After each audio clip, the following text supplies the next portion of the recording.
கர்த்தராகிய ஆண்டவரே, இதோ தேவரீர் உம்முடைய மகா பலத்தினாலும் நீட்டப்பட்ட உம்முடைய புயத்தினாலும் வானத்தையும் பூமியையும் உண்டாக்கினீர்.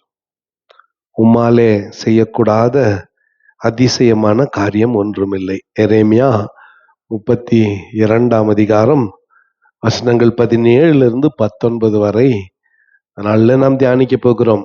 1000 தலைமுறைக்கும் கிருபை செய்கிறவரும் பிதாக்களுடைய அக்கிரமத்தை அவர்களுடைய பின்னடியார் பிள்ளைகளின் மடியிலே சரி கட்டுகிறவருமாகிய சேனைகளின் கர்த்தர் என்னும் நாமமுள்ள மகத்துவமும் வல்லமையும் உள்ள தேவனே, யோசனையில் பெரியவரும் செயலிலே வல்லவருமாயிருக்கிறீர். அவனவனுக்கு அவனவனுடைய வழிக்கு தக்கதாகவும் அவனவனுடைய கிரியைகளின் பலனுக்கு தக்கதாகவும் அளிக்கும்படி உம்முடைய கண்கள் மனுபுத்திரருடைய எல்லா வழிகளின் மேலும் நோக்கமாய் இருக்கிறது. ஹல்லேலூயா, ஹல்லேலூயா, ஸ்தோத்திரம். இது எரேமியா தீர்க்கதரிசன புத்தகத்துல ஒரு முக்கியமான ஒரு பகுதி. பாபிலோன் தேசத்திற்கு இஸ்ரவேலர்கள் அடிமைகளாய் கொண்டு போகப்பட்டார்கள். அப்படி கொண்டு போகப்பட்ட முக்கியமான தீர்க்கதரிசிகளில் எரேமியாவும் ஒருவன். புலம்பல் தீர்க்கதரிசி என்று இவனுக்கு பெயர். கர்த்தர் சொன்னார், இஸ்ரவேலின் சேனைகளின் கர்த்தர் சொல்லுகிறது என்னவென்றால், நீ முத்திரை போடப்பட்ட கிரய பத்திரமும் திறந்திருக்கிற பிரதிபத்திரமும் ஆகிய இந்த சாசனங்களை வாங்கி அவைகள் அநேக நாள் இருக்கும்படி அவைகளை ஒரு மண் பாண்டத்திலே வை. ஆண்டவர் லிட்ரலா, ஆண்டவர் நிஜமாகவே ஒரு பத்திரத்தை எழுத சொல்லுகிறார், ஒரு டாக்குமெண்ட் எழுத சொல்லுகிறார். எழுதி அதை தீர்க்கதரிசி கையில ஒரு காப்பி கொடுத்து ஒரு மண் பானையில நீண்ட நாள் அது கெடாமல் இருக்கும்படி அதை மூடி வைக்க சொல்லுகிறார். இவனும் அவைகளை ஒரு மண் பாண்டத்துல வைக்கிறான். ஏன் இப்படி மூடி வைக்க வேண்டும்? ஏனெனில் இனி இந்த தேசத்தில் வீடுகளும் நிலங்களும் திராட்சை தோட்டங்களும் கொல்லப்படும் என்று இஸ்ரவேலின் தேவனாகிய சேனைகளின் கர்த்தர் சொல்லுகிறார். இவர்கள் அடிமைத்தனத்தில் வாழ்ந்து கொண்டிருக்கிறார்கள். சொந்தமான தேசம் இல்லை. இவர்களுக்கு சொந்தமான தேசம் இல்லை. பாபிலோன்ல அடிமைப்பட்டு போயிருக்கிறார்கள். எருசலேம் பாழாய் கிடக்கிறது. தேவாலயம் இடிபட்டு கிடக்கிறது.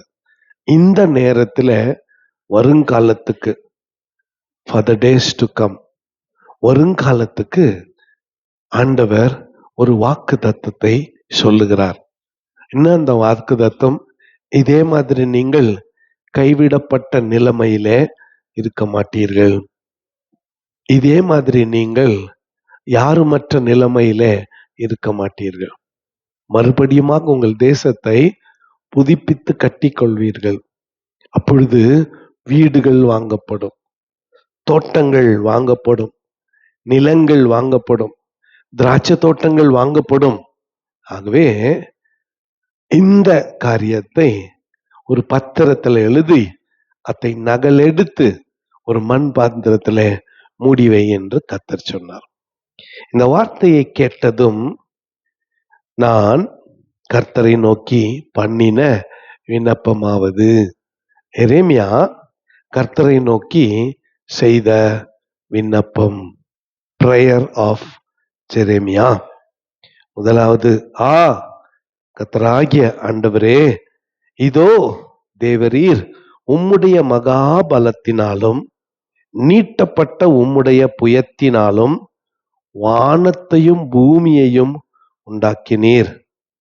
உம்மாலே செய்யக்கூடாத அதிசயமான காரியம் ஒன்றுமில்லை. சொல்லுங்க, உம்மாலே செய்யக்கூடாத அதிசயமான காரியம், உம்மாலே செய்யக்கூடாத அதிசயமான காரியம் ஒன்றுமில்லை.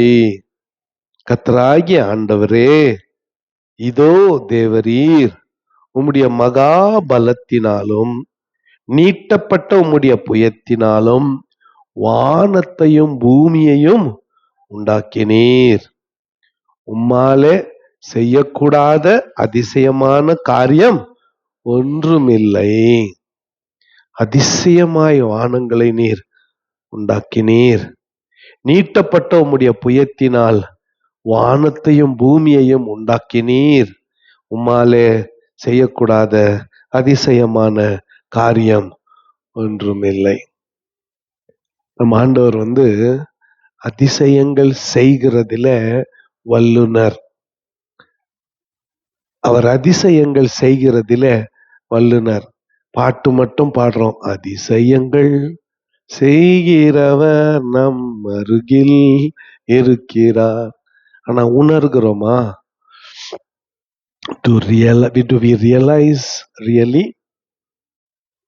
our God can do miracles and wonders in our life? வாழ்க்கையில அற்புத அடையாளங்களை கர்த்தர் செய்ய வல்லவராய் இருக்கிறார் என்று உணர்கிறோமா? Do we really realize? உண்மையாய் உணர்ந்திருந்தால் எத்தனையோ பிரச்சனைகள் நம்மை தாக்கி இருக்காதே. எத்தனையோ பிரச்சனைகள் நம்முடைய வழியிலே வந்திருக்காதே. எத்தனையோ தேவையில்லாத கண்ணீரை அவாய்ட் பண்ணி இருக்கலாமே.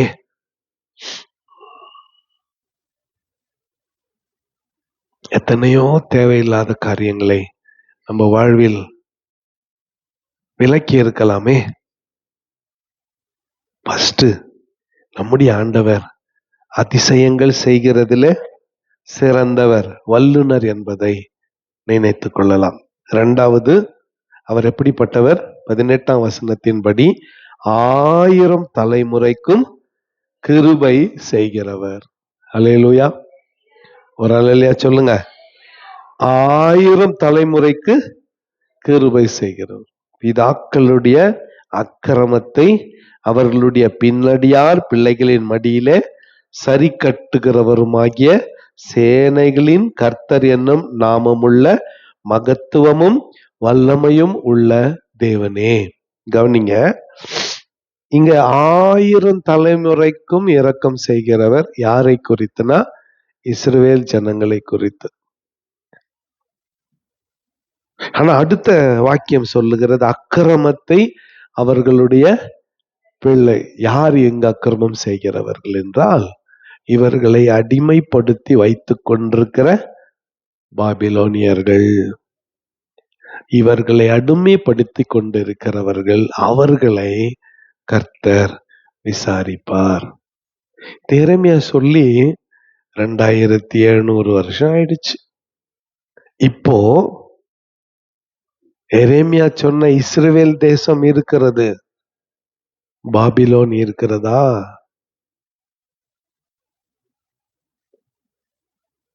தீர்க்கதரிசிகள் சொன்ன இஸ்ரவேல் இருக்கிறது, அசீரியா இருக்கிறதா?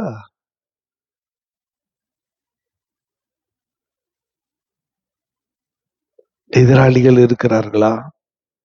அவங்க பேர் இருக்குதா? அவங்க சுவடுகள் இருக்குதா? கர்த்தர் வாக்குத்தத்தத்தை காக்கிறவர். நம்முடைய தேவனாகிய கர்த்தர் வாக்குத்தத்தத்தை நினைக்கிறவர், காக்கிறவர். அவர் எப்படிப்பட்டவர்? 1000 தலைமுறைக்கு கிருபை செய்கிறவர். அவர் மகத்துவமும் வல்லமையும் உள்ள தேவன். யோசனையிலே பெரியவர். அல்லேலூயா. நம் ஆண்டவர் எப்படிப்பட்டவர்? யோசனையிலே பெரியவர். நேற்று இரவு நான் செய்திக்காக ஆயத்தப்படுத்தி கொண்டிருக்கிற அந்த நிலைமையில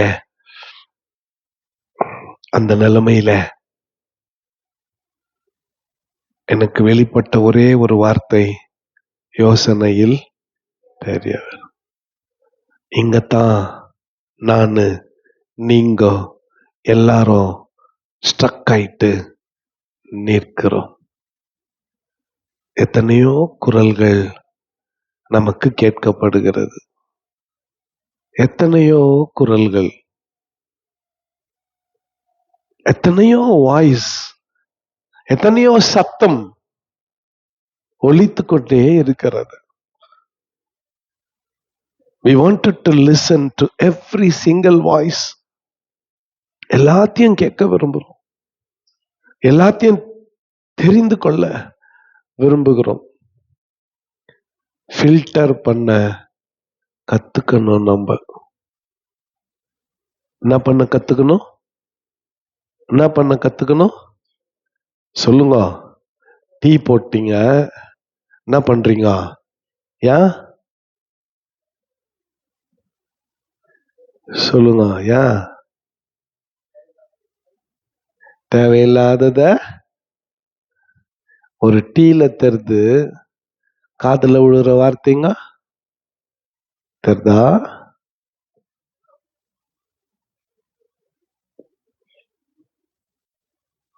We want to listen to anybody and everybody but God.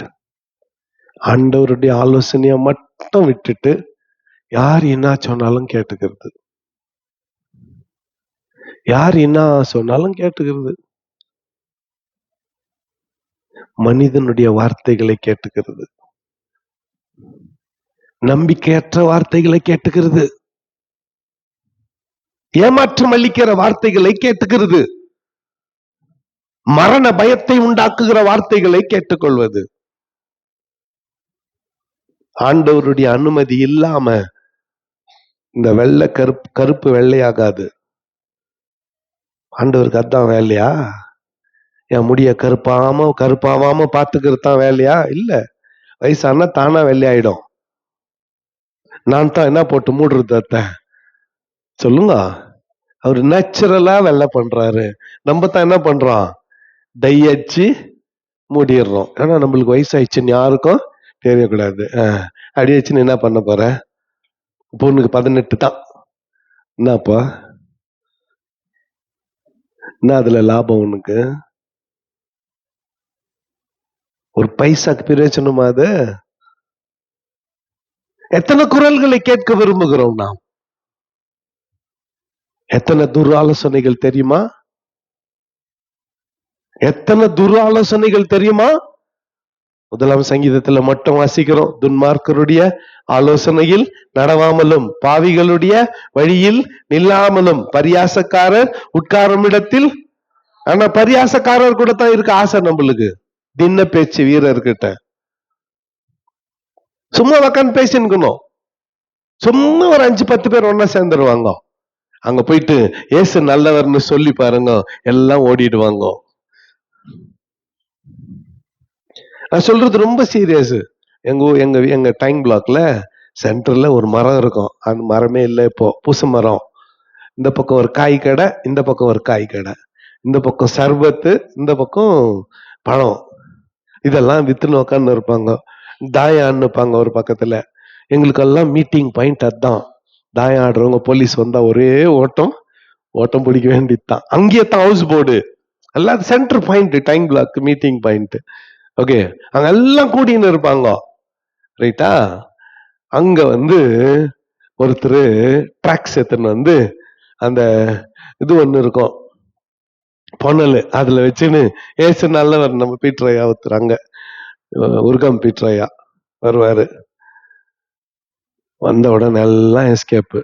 ஏன்னா அவர்கிட்ட குத்துட்டு ட்ராக்ஸ் குத்துட்டு ஏசு நல்லவர் தம்பி தாயம் ஆடாதன்னுவாரு. கேட்க முடியுமா? எல்லாம் கழிஞ்சு போயிடுவாங்க. ஏன்னா நல் ஆலோசனையை கேட்க நாம் தயாரா இல்ல. நல்ல ஆலோசனையை கேட்க நம்ம தயாரா இல்ல. This is what is our problem today. இன்றைக்கு நம்முடைய பிரச்சனை இதுதான். We want to listen to human voice.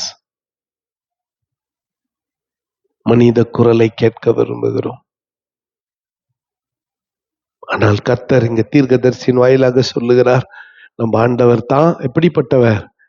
யோசனையில் யோசனையில் யோசனையில் யோசனையில் யோசனையில் யோசனையே இல்லாம செய்யறது வாலிப பசங்க. இப்பவே உடனே உடனே அதுல ஏற்படக்கூடியது நஷ்டம், இழப்பு. எங்க முடி நரைச்சிட்டு இருக்குதோ, கிழவனுங்க இருக்கிறாங்களோ, கிழவிங்க இருக்கிறாங்களோ, அங்க யோசனை இருக்கும். நம்ம தான் வீட்லயே இப்ப வைக்கிறது இல்லையா தாத்தா பாட்டிய, நம்ம தான் வைக்கிறது இல்லையா? எங்க ராஜ்மா பாட்டி இருந்தாங்க, ஞாபகம் இருக்குதா? உங்களுக்கு ஞாபகம் இருக்கா? வீட்டுக்கு யாருன்னா வந்தா கிட்ட போயிட்டு வாங்க, யார் நீன்னு வாங்க. அடுத்த முறை அவன் வரவே மாட்டான். கிட்ட போயிட்டு யார் நீ அப்படின்னு வாங்க. கொஞ்சம் கோவம் வந்துச்சுன்னா, எவன்டா இவன் இங்க வந்துக்கிறான். அரக்கோணத்துல சர்ச் ஓப்பன், நாங்க போய்க்கிறோம். ஒரு அம்மாவை வர்ஷிப் நடத்துறதுக்கு, சங்கீத பகுதி நடத்துறதுக்கு எங்க தன்ராஜையா கொஞ்சம் விட்டுட்டாரு. அந்த அம்மா 45 நிமிஷம் பேசினாங்க. ஆதி ஆகமத்துல இருந்து வெளிப்படுத்தின விசேஷம் வரல, என்னென்ன வசனங்கதோ எல்லாத்தையும் பின்னால இருந்து எங்க பாட்டி ஏவடி அவ போது நிறுத்திரி, கொரியால இருந்து ஊழியக்காரர் வந்துக்கிறாங்க, அவங்க சும்மா நின்னுக்கிறாங்க, ஏத்துக்க நான் என்னமோ வந்தாங்க. எங்க பாட்டி சொன்னது, எனக்கு அந்த அம்மா டீச்சரு, அவங்க ஏதோ உதவியாக்குறாங்க சர்ச்சுக்கு, அதுக்கு தண்டனை. சரி ஒரு 5 சொல்லி கொடுக்கணும் நம்ம ஆளுங்கிட்ட, மைக்கு கொடுக்கறப்ப சொல்லி கொடுக்கணும் 5 நிமிஷம் அப்படின்ட்டு. ரைட்டா? வெளிநாட்டுல இருந்து வர பாஸ்டர் போன வாரம் கவனிச்சிருப்பீங்க. Michael pastor, how much time do I have கேட்டாரு. 40 minutes. அவர் வந்துட்டுக்கிறாரு. 2 hour சொல்ல முடியுமா? சொல்ல முடியாது. நீங்க எல்லாம் என்ன மறைக்குவீங்க? 2 hour எல்லாம் உங்களால எடுக்க முடியாது, எல்லாம் ரொம்ப பிஸி. நம்ம எல்லாம் ரொம்ப பிஸி. இன்னொரு 5 நிமிஷம் பொறுத்து பாருங்க, என்னையும் பார்த்துட்டு வாட்சியம் பார்க்குவீங்க, கிளம்பி போயினே இருப்பீங்க. ஆனா மனிதனுடைய வார்த்தைகள் நம்மை சோர்வடைய செய்கிறது. டிசப்பாயிண்டிங் வேர்ட்ஸ், ஏமாத்திருக்கிற வார்த்தைகள், நம்பிக்கை இல்லாத வார்த்தைகள், நமக்கு கண்ணீரையும் வேதனையும் துக்கத்தையும் நிந்தையும் அவமானத்தையும் உண்டாக்குகிற வார்த்தைகள். ஆனால் கர்த்தருடைய வார்த்தை எப்படிப்பட்டது? அவர் எப்படிப்பட்டவர்? யோசனையில் பெரியவர். இதை வச்சுதானே ஃபாதர் அற்புதமான ஒரு பாட்டு எழுதினாரு, யோசனையில் பெரியவரே. அவர் யோசனைகளில் பெரியவர். அவருடைய ஆலோசனை ஒரு நாளும் நம்மை தீங்குக்குள்ளாக வழி நடத்தாது, ஆபத்துக்குள்ளாக வழி நடத்தாது. கண்ணீர் வரும் வார்த்தைகள் ஆண்டவர்கிட்ட இருந்து வராது. அவர் ஆறுதல் படுத்துகிற வார்த்தைகளை கொண்டு பேசக்கூடியவர். ஹல்லேலூயா. ஒரு அல்லேலூயா சொல்லுங்க. யோசனையில் பெரிய. இன்னொன்னு செயலில, வெறும் சிலர் வெறும் ஆலோசனை தான். எப்படி சொல்லுங்க? வெறும் ஆலோசனை தான், அதை தாண்டி எதுவுமே இல்லை. வெறும் ஆலோசனை தான். என்ன கேட்டீங்கன்னா, உங்க அட்வைஸ் யாருக்கும் தேவையில்லை. நம்ம இலவசமா கொடுக்கறது ஒண்ணு இருக்குதுன்னா அது என்ன மட்டும்தான் சொல்லுங்க, அட்வைஸ் மட்டும்தான். சமீபமா போன வாரம் திங்கட்கிழமை துணி எடுக்க போயிருந்தோம், அந்த MP சில்க்ஸ்ல. அங்க ஒரு பொண்ணுக்கு கல்யாணம் மாதிரிக்குது. அந்த பொண்ணுக்கு வெள்ளை ட்ரெஸ் போட்டு பாக்குறாங்க, இது அந்த கண்ணாடியில பாக்குறாங்க. ரைட்டா? வெள்ளை ட்ரெஸ் ப்ளூல நல்லா அழகா இருந்துச்சு. ஒரு அம்மா வந்துச்சு, ஐயா உன் கலருக்கு இது மேட்ச் ஆகல. இப்போ நடக்க போறது கிறிஸ்தவ கல்யாணம், தாலிக்கு வெள்ளை ட்ரெஸ் போடாத, மஞ்சாவா போட்டு நிப்ப. சொல்லுங்க, வேப்பில கையில வச்சு நான் ஆட போறேன், இது கல்யாணம் இல்ல. அத்தானே அந்த பிள்ளைக்கு நல்லா இருக்கும். ரிசப்ஷன்ல எதனா போட்டுக்கிட்டோம், தாலி கட்டுறப்ப அதானே நல்லா இருக்கும். அதுல என்ன மேட்சிங்? அந்த புகை அந்த அந்த பொண்ணோட மூஞ்சே மாறி போச்சு. அத்த தூரத்தள்ளினாங்க. இப்போ நம்ம எம்மாவை நிக்க வச்சாங்க. இது போன வாரம் வந்துருந்துச்சே மைக்கேல் பாஸ்டரோட மகள், அவளை நிக்க வச்சாங்க. பொம்மையாட்டம் நின்னுக்குது பாவம், அப்படியே சிச்சுக்கின்னு. என்ன ஒரு அம்மா கொஞ்சம் ஒத்து அப்படின்ட்டு தள்ளிட்டு போட்ட பட்டுச்சு.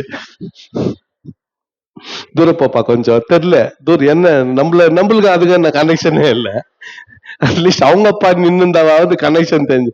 நான் நின்னவன் தூரம் தள்ளுன்ட்டு போட்டா போச்சாங்க. சரி ஓகே. என்ன சொல்ல வர்றேன்னா, மனுஷனுடைய யோசனைகள் எவ்வளவு தவறா வழி நடத்துது பத்தியா. அந்த ட்ரெஸ் போட்டோன்னு அந்த அந்த பொண்ணு முகத்துல அவ்வளவு மகிழ்ச்சி. ஒருத்தர் ஒரு சின்ன கருத்து ஒண்ணு நல்லாவே இல்லைன்ட்ட உடனே அப்படியே புஷ்ன்னு போயிடுச்சு. உன்னை யார் கேட்டாங்க? உன்னை யார் கேட்டாங்க ஆலோசனை? சரி நல்லா இல்ல, ஒரு 25,000 ரூபாய்ல நல்லா இருக்குது, காசு கொடுக்குவியா? திரும்பி போயிடுவேன். காசு கொடுக்கணும். அது உன்னை யார் கேட்டாங்க? உன்னை யார் ஆலோசனை கேட்டாங்க? அதுக்கு அந்த குடும்பத்தாரும் அவங்களும் எவ்வளவு பிரயாசப்பட்டிருப்பாங்க, எவ்வளவு உழைப்பதுல. யாரோ ஒருத்தனுடைய வேற வகுது இல்ல, ஒரே நிமிஷத்துல ரசம் நல்லா இல்லன்ட்டு போயிடுறது. 50 ரூபாய் கீஞ்சு போட்ட நோட்டை மொய்ய போட்டு 5 பேர் வந்து சாப்பிட்டு ரசம் நல்லா இல்லன்ட்டு போயிடுறது. உன்னை யார் கேட்டாங்க? போட்டது 50 ரூபாய் மொய், 5 பேர் வந்து சாப்பிட்டீங்க, அதுல கீஞ்சு போட்டு 50 ரூபாய். ஆலோசனை மட்டும் வாரி வாரி வாரி வாரி வழங்குறது. ஆண்டவர் வெறும் ஆலோசனை கொடுக்கிறவர் இல்ல, செயல்களிலே மைட்டி இன் ஹிஸ் டீட்ஸ். அவருடைய செயல்களில் எப்படிப்பட்டவர்? அவரு வல்லவர். உன்னுடைய பரிதாபமான நிலைமையிலிருந்து அவர் ஒருத்தர் தான் உன்னை கை தூக்கி எடுக்க முடியும். அவர் ஒருத்தர் தான் உன்னை தூக்கி எடுக்க முடியும். உளையான சேற்றிலும் பயங்கரமான குழியிலிருந்தும் நம்மை தூக்கி எடுக்கக்கூடியவர் அவர் ஒருத்தர் தான். அவன் அவனுடைய வழிக்கு தக்கதாகவும் அவன் அவனுடைய கிரியைக்கு தக்கதாகவும் பலன் அளிக்கும்படி அவருடைய கண்கள் மனுபுத்திரருடைய எல்லா வழிகளின் மேலும் நோக்கமாயிருக்கிறது. உன்னுடைய கிரியைக்கு தக்க பலன், உன் வழிகளுக்கு தக்க பலன் உனக்கு கொடுக்க அவர் வல்லவராயிருக்கிறார். அந்த யோசனையின் பெரியவரிடத்திலே திரும்பலாம். அந்த யோசனையில் பெரியவரிடத்திலே திரும்பலாம். எல்லாத்தையும் கேட்கறதுக்கு ஆர்வமாகுது. சீரியல்ல இருந்து பாட்டுல இருந்து எல்லாம் ஜாலியாக்குது. ஜபம் பண்ணலாம்னா பறக்குறாங்க. ஆனா ஒரு பக்கம் எல்லாம் நல்லா இருக்குது, அது ஒண்ணு மட்டும் கஷ்டமாகுது. பைபிள் படிச்சு பாருங்க, கதை புக் ரொம்ப ஜாலியா இருக்குது. ராணி புக் எல்லாம் இப்ப அதெல்லாம் இருக்குதா என்னன்னு கூட தெரியல. பைபிள் படிக்கணும்னா கர்த்தரின் மேய்ப்பரா இருக்கா, ஒரே வசனத்துக்கு கர்த்தரின் மேய்ப்பரா இருக்கிறாருன்னு கோட்டவாய். 2வது வசனத்துக்குள்ளெல்லாம் முடி வச்சுட்டு அன்புள்ள ஆண்டவரே அவள் தான் முடிஞ்சு போச்சு. இதுதான் உங்க ஆவிக்குரிய வாழ்க்கை. எத்தனை பேர் ஜெபம் பண்ண தூங்குறோங்கிறீங்க? மனசாட்சி தொட்டு சொல்லுங்க. நான் நிறைய முறை தூங்கிட்டு இருக்கிறேன், ஜெபம் பண்ணே தூங்கிட்டு இருக்கிறேன். அட்லீஸ்ட் ஜெபம் பண்றீங்களே, தூங்குறத பத்தி அப்புறம் யோசிக்கலாம். பெரியயா எல்லாரும் ஒரு மீட்டிங்ல, வீட்டு கூட்டத்துல பெரிய சர்ச்சில் பேசினாவே 2 hour பேசுவாரு. வீட்டு கூட்டம் கொஞ்சம் 9 மணி வரலும் பேசிட்டாரு. அப்புறம் ஒரு 2 பேர் ஜபம் தாவீது பெருமாள்யா ஜபம்.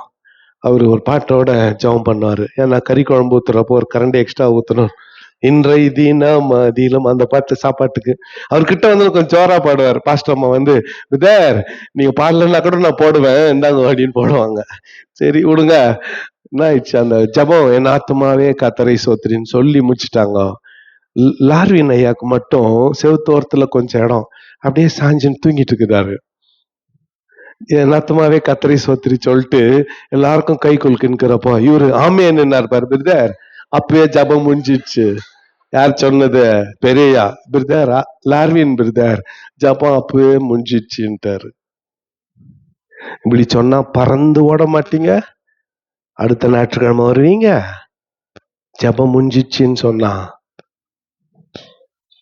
எல்லாத்துக்கும் டைம் இருக்குது. பைபிளுக்கும் ஜபத்துக்கும் நமக்கு நேரம் இல்லை. ஆனா நாம் ஆராதிக்கிற தேவன் அவர் யோசனையில் செயல்களிலே வல்லவர். அவனவனுக்கு செய்கைக்கு தக்கதாக பலன் அளிக்க அவருடைய கண்கள் பூமி எங்கும் மனுபுத்திரர் மேல் நோக்கமாயிருக்கிறது. கண்களை மூடி நாம் ஜெபம் செய்வோம். யோசனையில் பெரியவர் பக்கமாய் திரும்பலாம். ஒரு நிமிஷம் எல்லாம் முழங்கால் படிட்டு, யோசனையில் பெரியவரே ஒரு அடி இந்த பாட்டை பாடலான்னு நினைக்கிறேன். எல்லாம் கண்களை மூடி கைகளை